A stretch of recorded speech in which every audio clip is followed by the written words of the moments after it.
When I gave to Pastor Chris, I had never given $1 million anywhere to say this is $1 million US I've given to someone. Even if you calculate all the years, it was never getting to 1 million.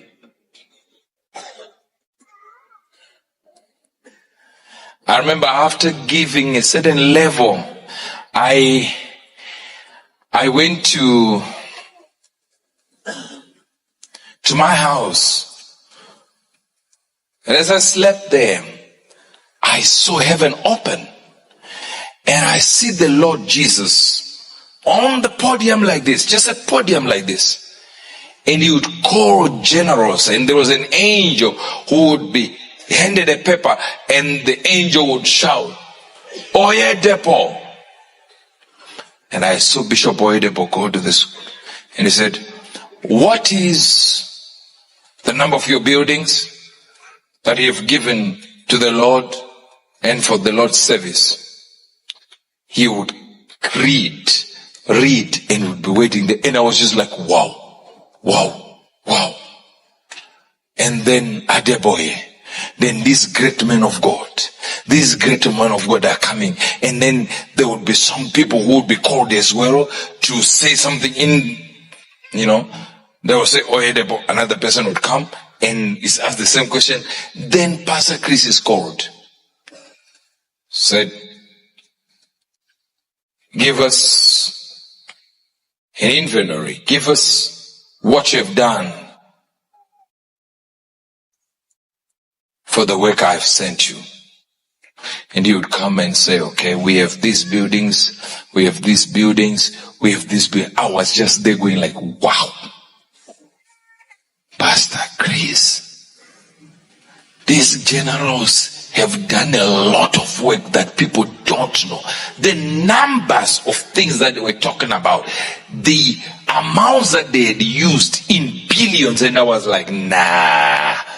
And I was there, I was supposed to be called. Not one kobo, not one building, not a cent. Maybe I was on minus. I got called after Pastor Chris. How many buildings? I said 0. How much is in the account? I said it's minus something. And I looked at the Lord and he was so angry with me.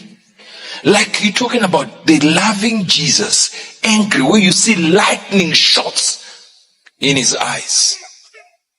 I said, what? I don't think I'm coming out of this vision. I'm dead.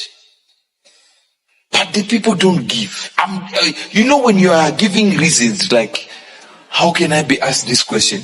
God knows already I'm not like these people. These people have started way back and then they are calling me among these people.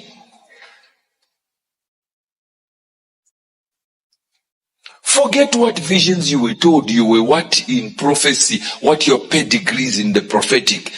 There, when you are now being asked by God, you realize your position. I sat down, there was another second row, they were asked again. Now it was going into areas, categories of what they earned and what they had. And Bishop Oyedepo comes. The general Adeboye comes. And some are coming in the middle. See, boom, another general. Pastor Chris came back again. Asked the same thing. I came back, asked how much this is. I said 0. Okay, how many members? Oh, millions. This one says millions. This one says Pastor Chris comes. Millions. I come in. I don't know how many we were at that time. Maybe 150. But when a preacher says 150, you'll be around 50. Yes. As you know, African pastors, they say African pastors can't count. If you hear an African pastor saying we are 200, they are 30. Now, so I'm in there. The last row was done. And this was told, now you can go, now you can go. Now Pastor Chris comes in and he's asked another question again in that vision. And he began to elaborate, this is it, this is what we have done, this is what we've done, these are the numbers we have. And I came back here. I said, these are the numbers we have. And this, and the Lord looked at me and moved to the front and grabbed the paper of where Pastor Chris was reading his from, and grabbed it and put it on the podium and said, read what Chris said. Whatever I asked you, give the answers Chris gave. So, how many members? Millions. I saw in a vision, pure vision, not some envisioning, no, real vision, where God puts you in a close, in the cave of Adullam. You are sitting there and you see pictures. And God said, I started calling all the numbers. Pastor Chris was told, you don't go. Repeat. How many buildings? He said, I came back, I said, I have buildings. Same number, sir. Same number. Why he said 20,000, I said 20,000. Why he said 50 million, I said 50 million. And the Lord was smiling. Said, whatever he says, repeat it. That's what you have. Do you have a building? It's called Hippodrome. Fool. Come on. Yes, sir. Do you have cars? Yes. If you don't have any of yours, see the ones I drive, just mention it, that's yours. Yeah, Range Rover, Mercedes, Ferrari, just mention whatever. Where is it? I parked it at the Hippodrome. Your problem is you don't have a fatherhood relationship, and you don't sow into the unction. If you sow into the unction, whatever I drive, even though I did not use your money, but my money was spared because I could use yours somewhere. No, they didn't get it. They don't get it. Don't let a pastor tell you that I'm just using my money, yours is not involved. If yours is not involved, he would have used his money to a certain higher degree to cover the bills that yours then covered. So, I never do anything. Right now, before we do any raising of any finances, I'm using my personal finances, my wife's personal finances, my family's personal finances to finance some projects that come in between.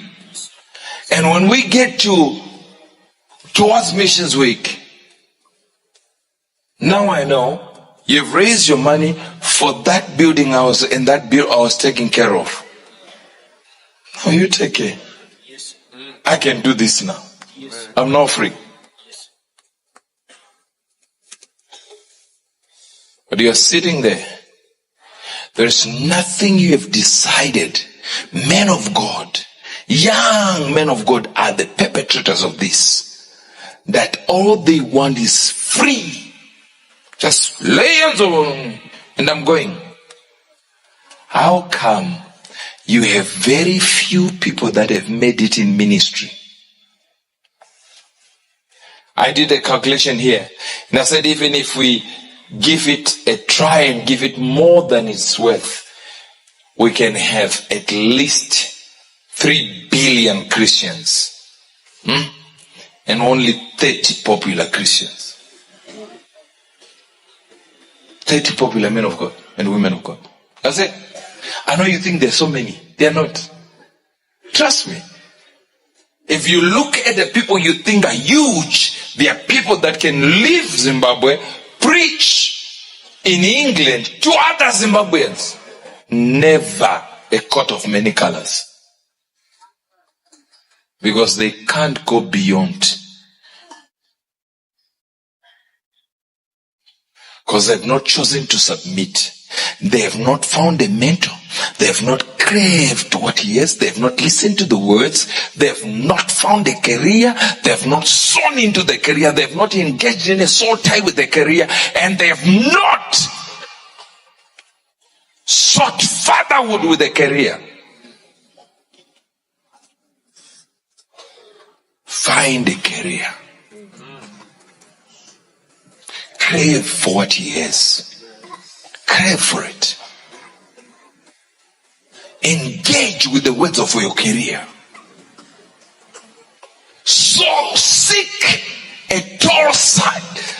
You see, a soul tie with your career. Seek a fatherhood with a career. Then seek to sow and pour into that career's life.